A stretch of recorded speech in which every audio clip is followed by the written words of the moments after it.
You are listening to It Came From the Radio. I'm here with Debra Markowitz. She's a writer, director, former film commissioner, novelist, grandmother. She's a bunch of things, and she's here right now. So welcome. Jennifer, thank you for having me. Thank you for being here. So we got lots of questions. You're very experienced. You've done a lot of directing, a lot of writing. So let's get right into the nitty-gritty. Hopefully someone can learn something from you today. I've definitely learned some things. So as a director, what are some things that you think you must do or don't before you're directing someone else's script? Well, for me, obviously, you have to read the script. I have to like the person. Um, Mm, I have to like the script, even if it hmm has to be polished up a bit. I have to know that, first of all, safety is a concern. Yeah, Are they going to be able to afford to have stunt people? If you need stunt people, do they have their permits? Because you never want to get in trouble with that. Um, you want to make, I think, first of all, is safety. mhm, The second of all is the fact that I have to really like the people and make sure it's something I'm comfortable doing. This If the story doesn't touch me in some way, then it's I'm going to recommend them to somebody else because I pretty much do everything by feeling. Do I feel right. the script when I write? Do I feel it when I write it? If I don't feel it when I personally write it, it's not any good because that's how I connect with my audiences. I know if hmm I'm writing something and if I cry or if it gets me upset, or then I know that it's going to resonate with some people. So if I'm directing for somebody else, I have to make sure that I get those same feelings Yeah, that makes sense. I definitely had some tears in my eyes and felt something while we were working on Brimstone, which I think you changed the name. from the Did you embers change now. from the, okay, that's what it is. Okay, I was like, I knew something changed there, but yeah, I think some people are gonna have some teary-eyed in the Oh yeah. audience Oh yeah. for sure. There's definitely a story there. Actually, why don't you just tell us a little bit about that? Sure. It started originally as a short film called Brimstone, which Mm-hmm. to showcase my husband, John Marine, who was a phenomenal actor, and Travis Grant, who had wanted to work with John. And I've worked with Travis before. He was the lead in my film Waitlist, the Lovish Story. And I really wanted to see what he could do as an actor. I knew he did comedian. I knew he Mm-hmm. did Mm-hmm. romantic comedies. I really wanted to stretch um, his tool set and see what he could do. So I wrote Brimstone for that reason, and it's the story of a very damaged young man who was abused as a child, becomes a drug addict as a result of it. He's cleaned himself up, but he hasn't done the work in order Right. to really have a good life. He's gotten married, but he's disconnected from his wife. He goes through PTSD, so he has issues with his son. So that was the short Brimstone. Then Mm-hmm. after we did that, and I have to say all the actors are winning awards everywhere, which is awesome. Yeah, After we did makes that, I sense. really wanted to know how the young couple came together, and that's Travis Grant and Julia Weiner plays the college student who he ends up marrying, and Mm-hmm. from that, it's funny because I started writing it. First day, I'm like, nah, I don't know if I have anything. Second day, nah, I still don't know if I have anything. It took Mm-hmm. about 4 or 5 days of writing for me to go, I have a story and Definitely. I wrote the feature. Um, and it's of course it has to be a feeling story. You want it to resonate with people, but I also wanted it to be a tool for healing. Like I interviewed a lot of former addicts, people who I've worked with for decades didn't know they used to have a heroin problem. I did a lot of research, a lot on AA, on NA, on trauma, and it was a dark few months Yeah, researching all yeah. that. And then I wrote a story of this very idealistic college student played by Julia Weiner. Her name's Daphne in the movie. And she's interviewing people for her paper. She's way above her grade. And one of the subjects she interviews is Travis, who at one point Mm-hmm. he keeps pushing her away because he's about 10 years older than her. And Mm-hmm. he's, as much as he's not really a very good person with women, he realizes she's young and he doesn't want to mess with her. So Right. after she goes through a rough time, they end up really connecting and they do end up together. And you think that when you have issues, that once you find the person, your life is going to be great. But really, Yeah. that's when the issues come out. You're safe Yeah. enough to let them come out. So it's the whole kind of the dance of emotions that these two go through, because she's brilliant, but she doesn't want to know she's got into a codependent relationship. And then when she realizes it, she has to figure what to do about it because she really does love him, but she's got to figure that out. So yeah, there's a lot of amazing moments in it. We just watched the second pass, and it is they got all the nuances, from this guy who's this big tough guy that he just has one night stands everywhere, Right. and she touches him in a way that he's not used to. It's just with Yeah. kindness, and because there's nothing going on with them at the time, he can actually trust her more. And so Mhm. because of that, she gets closer with him. But I think that is really going to touch a lot of people. And the script Definitely. itself, I think I only submitted it to 2 or 3 places, but it won Best Feature, the script, at every one of them. I'm really impressed. I'm impressed because I just didn't know that that was going to happen. Makes So sense. yeah, so I Yeah, feel no, like as someone who worked on it, definitely makes sense. yeah, yeah. So I really feel that hopefully it's going to be something really special. I think it will be. Yeah, I think so. I think a lot of people who have had troubles with addiction, even pregnancy, and an unsupportive husband or a husband who's gone. For me, I've never wanted to have children, and it's my 20th thousandth confirmation. No, I don't. I don't want to end up like this couple. It's Mhm. terrifying to me. It's absolutely terrifying. But people do it all the time, and I've just bowed out of a lot of challenges that people take on in this life, like Oh, marriage and children will probably never happen. But I have other struggles, so don't worry about it. All right. So speaking of struggles, now as a director, you have to really know how to do a lot of different things from, shutting the water off maybe to shoot a scene or disabling the fire alarms, also knowing how to deal with multiple personalities with different actors and knowing how to direct a sex scene and how far you can push it. One actor or actress practically shoot porn. They don't care. And then yeah. other actors, they don't even, a kiss on the cheek is you better get consent 10 times in writing. So, what's maybe a challenge or two that you've dealt with as a director, and how did you overcome it? Oh boy, there's so many. Uh-huh.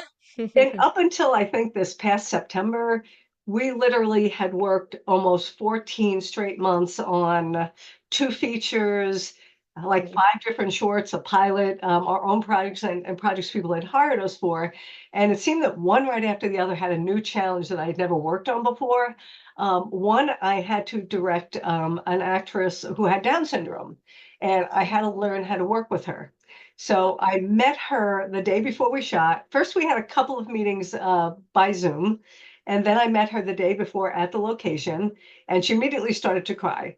So we Oh. had a conversation, and she said, "Well, when I first do something, I cry. Whenever I do something new, Hmm. then the second time I start to understand it, and then by the third time I get it." So when we Interesting. started filming, she immediately started crying, and I said, "Ava, what do you do the first time you do something?" And you could see the realization coming over her, and she said, "I cry." I said, "Right, and what do you do the second time?"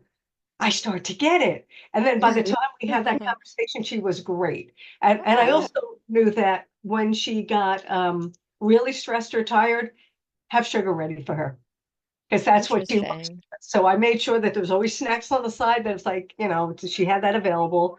And then she would get very tired because this was a hard thing for her to do. We left plenty of Hmm. hours. And so I explained to her that I did Reiki because I'm also a Reiki master. And so I explained what it was. I said, "Can I do that?" And she goes, "Yeah." And once Mm. I did it, she was like, "All right, I'm ready." And then whenever she would get tired, Good. she goes, "Magic hands." And then I would come and we got through the day, and the producer afterwards had said to me, "I don't think anybody else could have gotten through that. Thank you." But it was a matter Wow, of good job. connecting with her. Nice. And then there was a shoot after that where I had to direct a child that had just turned 4, and I Oh my didn't know God. how that was going to go, but this Hmm. kid was more professional than most of the adults I've worked with. Um, we knew that we were filming outside. It was cool out, and the beach was rockier than we knew it was going to be. And she was supposed to Hmm. dance barefoot across the waterline. And so I told the producer on that one, I said, "Can get her a pair of pink Crocs, just in case we don't want to get hurt or whatever." Hmm. And so I'm talking to her, and I said, "You know what? We have some pink Crocs for you. It'll match your dress." She goes, "The script said I'm supposed to be barefoot, so I will do this barefoot." I went, "Okay." And she was fine? She was great. And then John Wow. John, my husband, John Marine, was the AD on that project. And so he's giving her directions in very technical terms. He's Mm-hmm. telling her, okay, back to one. When you get over here, you have to twirl. When you get over here, you have to do that.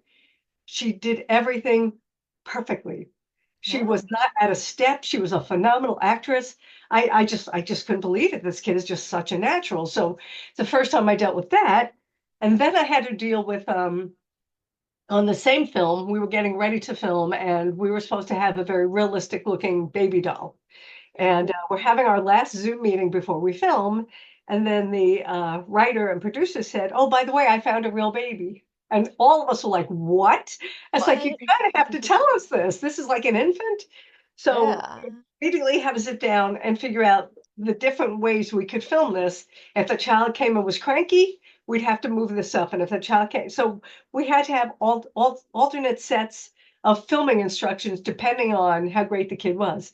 And the baby was great, you know. Wow. Slept Oh when God. she had a sleep and screamed when she had a scream. And I mean, it really worked out well. But it was just all of these things. And then it was the fire alarms in the house. Yeah. Um, where the person who owned this mansion said, "Yeah, I only have one on the first floor." And I think, yeah, John was an AD on that one. And he went, "There's no way they only have one." And Right. we found out during the day there was more than one because the fire department came, you know. So John Yeah. had to go speak to them and explain, and we managed to bag all the fire alarms so that, the uh, it wasn't smoke, but the mist from the Mm-hmm. mist wouldn't set it off, and so we were able to do that. So yeah, there's challenges on every film set. What makes it doable is having a great crew. And Mm-hmm. right now we have a very, very solid crew, which I'm very happy with. Um, so we work together so well that it's very Yeah. rare we don't finish early because Mm-hmm. we all know each other and we know how we work. They're very professional. And I'm really happy about that. And every now and then you work with a new actor, but I also work with a lot of the same actors. And Mm-hmm. so we know each other. We know how Right. it works. They don't take advantage. They're not prima donnas. I've worked with a lot of names as well, Mm-hmm. uh, name actors, and really, I haven't had a problem on my set. I also do casting, and there Mm-hmm. was one big name actor I got for one set. I've worked with her before without a problem. I was there for half the day, and I knew it was going to be an overnight shoot, but I left because I was just the casting director on that one. And when I left, John was he was ADing that one as well. And so I go home, I know it's overnight, I go to sleep, and I get a text from the director. I look at my phone at like 5 in the morning, and there's a text from the director going, "Your husband is a man among men." And I'm like, "Oh God, what happened?" And then I have this like 3-page letter from the actress about it was just such a terrible shoot. It was awful. It was Oh awful. no. And the things she was complaining about were things she kind of didn't have a right to complain about because Mm. if we're going to all day going, "What can we do for you? What would you Mm-hmm. like? Can we go Mm-hmm. get you something to eat?" And then you say no, and then you don't like the food. All you had to do was say, "Hey, go get me a steak." We would have gotten her a steak, you know. So Yeah. she was very volatile. Oh my God. I don't feel comfortable working with her again. She was supposed to be in one of my projects, but I recast her. And it's a shame because, well, you know what? I mean, I won't say her name, but she's an A-list Yeah. actress, and she basically Mm. destroyed her own career because of behavior like this. Yikes. You Yikes. have that, but luckily, almost all the actors I've worked with have been amazing. And the only other one, and it wasn't a big problem at all. Somebody had shared photos from set, and he was talking to this gorgeous young woman. He wasn't being crude in any way, Mm-hmm. but when he saw the picture come up, because I really don't like that. I'm like, okay. Right. And I honestly should have cleared it with him, but I didn't put the picture up, so I made the person take it down. But Eh. people see things and they read things into it, So, but really, he was cool. He just said, "I really don't like that." So, okay, let's Mm. All take right. that down. Next time I'll get your approval, which we should. They have managers, they're some of them are big names. Yeah. But otherwise, people have been really lovely. I haven't had a problem with actors. Well, speaking of that, leads to the next question. So I was like simply reciting my schedule to an actress, and she's like, "What are you doing? Whatever." So I'm gonna do this, and I'm doing this for Deborah Markowitz, and she goes, "Oh, Deborah Markowitz! I've been writing to her for 10 years to work with her. I've been dying to work with her." I'm not gonna say who it is.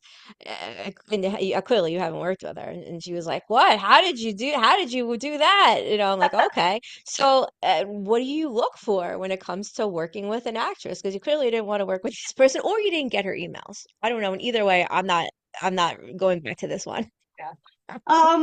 I used to, I run the Long Island International Film Expo, which is going on Hmm. 29 years this July. That's And awesome.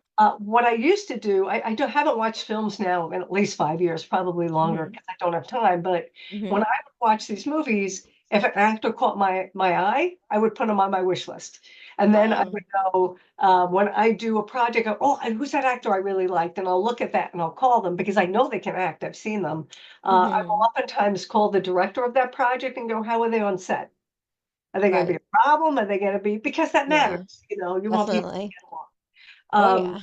So it used to be from seeing those movies. Now I don't watch those films anymore, but I go to a lot of film festivals with my movies, and I'll often see actors, and I'll go, John, make note of them, or I'll write something down. Um, I don't always have time to look at reels people send me. However, when we were doing From the Embers, Hmm. this one actress sent me her reel, and I said, well, she has a look. I'm looking to cast Professor Morrison for From the Embers. Let me look at her stuff. And I'm like, oh God, that's her. I had three other Hmm. people read, but I'm like, that's her, but I had her read it and we ended up hiring her and she was amazing. And the only other time that really worked for me, there is somebody who runs a women's film festival. I can't remember the name, but I like her a lot. And she had said to me at one point, hey, can you take a look at my son's reel? Just look at it. I'm not asking you for any guarantees or promises. I said, sure. So I looked at this guy's reel and it's really good. So I think the next day I get a call from another director I have worked with, and he said, hey, I have to cast this multi-ethnic pilot for somebody, and I need this person has to be Hispanic, this person has to be African American, this has to be whatever, and this is the lead. And I'm like, oh my God, I just saw this guy yesterday. He's perfect. And so I sent him to that director, and the director said, where did you find this guy? I'm like, Ah. his mother just sent me his reel, and he's Oh. amazing. And so that worked out. But as far as actors, they got to be great. It's one thing if Hmm. you have one Hmm. line, almost everybody can pull off a line. And I'm not going to say everybody because some people just can't. Yes, some But people just can't. yeah, they just can't. Right. But I'd love to see a reel if they have a reel.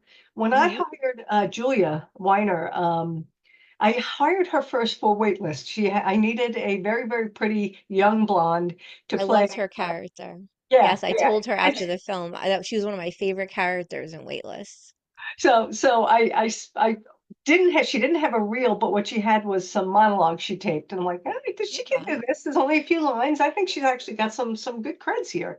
So we used her for that, and then when we were doing the short brimstone, I said, you know what? Let's use Julia for that. Even though Hmm. she's quite a bit younger than Travis, I said, there's a story there. We can make Hmm. this work, and she was very good for that. And then when we decided to make it the feature From the Embers, I sent her the script. I said, now read this carefully. Hmm. There's a lot of intimate scenes in here. There's no nudity, Hmm. there's not Hmm. really any simulated sex, but there's kissing and holding. And I don't care if you're Yeah. wearing a three-piece suit underneath the sheets, but from here, whatever, it's got to look like, your neck on Hmm. down, it's got to look like you're not wearing anything. Make Yeah. sure you're comfortable. And she said, I want to do it. And I honestly thought she was hesitant. We almost seemed to have a little bit of a disconnect for like a short while, but I asked her out for coffee and we talked it out, and it's like, okay. And she wanted an intimacy coordinator, Hmm. which I never worked with before. Usually I sit down with my actors. Since I work with a lot of the same people, um, they'll be like, well, some of them will go, how naked do you need me to be? And I Right. I Exactly. really don't want nudity in my movies. I don't want anybody to look back on it and feel bad ever. Yeah. I really Yeah. don't want to do that. And I think the suggestion of is sexier than actually Hmm. having to see Hmm. that. Um, Hmm. but by the time we had the intimacy coordinator come one day, and at the end of it, Julia's like, "Yeah, I'm good. I'm good," and Yeah. it was fine. And I don't blame her because there's a lot of not nice people out there, you know. Yeah. And my Yeah, actors you never know know. me. Yeah, my actors know me. They trust me. Um, but there's a lot of not cool people out there, so Hmm. she's smart to look out for Oh, herself. definitely. Oh, I had a director who wanted me to basically get naked, and there was at least two or three people on set. I didn't even have to say anything. It was almost like God or something took over, and they said I got to the scene. They said you could just have the nightgown, just show it thrown on the bed. You don't have to Yeah, actually show her. So exactly. thank God I didn't have to say anything. I thought I was gonna have to walk off set, but anyway, no. Julia was fantastic. Yeah, I honestly can't imagine anyone else playing the role. She I looked agree. beautiful. Her acting was phenomenal. She Oh my sold the God, yeah, story. I yeah. believed every single thing she did, if I saw it or if I was back with you listening to the audio. So we're Mhm. at the very end of the interview. I got a few more questions for you, but we didn't even get to them. So if you could just give our audience anything that's on your mind. We got like a minute and a half, just any of your final thoughts, anything you want to share, and then also where to find you, your social media, your website, anything you want to share.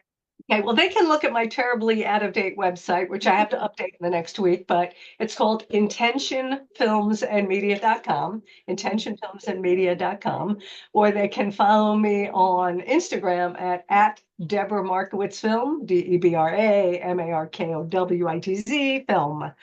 Hmm. That's where I post about most of my projects. They can look on the website and look at all my films and see trailers and whatnot. Um, yeah, we sold Waitlist now, and we're sending the deliverables to the company who's going to send it out there and sell it for us. So I'm pretty Nice. excited about that. We signed with Indie Rights. Brimstone, we're in our second pass, and I'm so happy with how that's coming out from the Embers. And then we have to film the second half of A Couple of Guys, which is an LGBTQ feature with a lot of television. Mm. So we just nailed down the dates for that. So I'm excited. But just, check out our stuff. And you know what? If you want to meet a director, if you want to meet me, go to a Hmm. film festival where I am. Go watch the film, come talk to me. I'm more easily approachable. And then I will tell Hmm. people, send me a reel. I'll hand out a card, which, yeah, I still have cards. Send me a reel. Let me look at your stuff. And And that's also the Long Island Film. Tell us about your film festival. When are the dates for that? Yeah, it's going to be July 8th to the 12th this year at the historic Belmore Movies. It's our Awesome. 29th year. We're still open for submissions. If you go Hmm. on Film Freeway, it's Long Island Film Expo. That's also the Instagram name. And enter now. It's very competitive, but we give you a great experience. There's lots of networking, Hmm. panels. It's been around longer than pretty much any other film festival out here other than the Hamptons. Um, and you know, we keep trying to find people to get involved with that because Hmm. eventually I just gotta make movies full time. I mean, I am making movies full time anyway, but I've done my time. Yeah, that's a So to lot. Okay. So maybe anyone could help out with the film festival. I'm going to co-sign. I'm a big fan of the film festival. I've gone for several years, just supporting films. I think I have one film. I'm not, well, you'll see it. You'll see my face if you watch the film. It has been submitted that I star in. It's a really scary, disturbing film. Watching it is a painful experience, and also filming it was a painful and disturbing Oh experience. wow. So have fun watching that submission. The director submitted that. Also, Waitlist. Um, Really enjoyable film, so hopefully you guys will get a chance to watch that. It's a relationship film. Beck Fortis is in it. Travis Grant is in it. The acting is great. It's just a fun, I guess, kind of a lifetime relationshipy type of movie. Younger man, I older woman. I mean, a young man who's Yeah, always been in love with his childhood friend's mother. And as he gets yes, older and you find out she's gotten divorced, he decides he's going to go for it. So it's a cute, yeah. sexy, fun It was film. fun. It was fun. Julia Wonders in that. She's adorable. Maybe one of my favorite characters in that. But yeah, check out Deborah Markowitz. She's done so much stuff. I can't sum it up in a 20-minute interview. We've gone over time. But definitely check out the film festival. Definitely check out Waitlist from the Embers. I haven't seen the final cut, but it's gonna be great. And a couple of guys, well, it's not done yet. So stay tuned for that as well. And stay tuned for a ton of other stuff. I think you're gonna see probably over at least 60 titles, or maybe 100 titles coming from Deborah Markowitz, or maybe even 1,000, Not during a her thousand. lifetime. I don't, you never know. You never know. You're a very productive person, and respect for that. So, yeah, a lot more to say, but this is a very effective, efficient woman with lots of interesting thoughts. And I guess we'll continue this maybe in another interview, but definitely check out her work and check out the film festival if you're on Long Island. If you're not going, something's wrong with you. On that note, back to the studio for more with Mark Torres.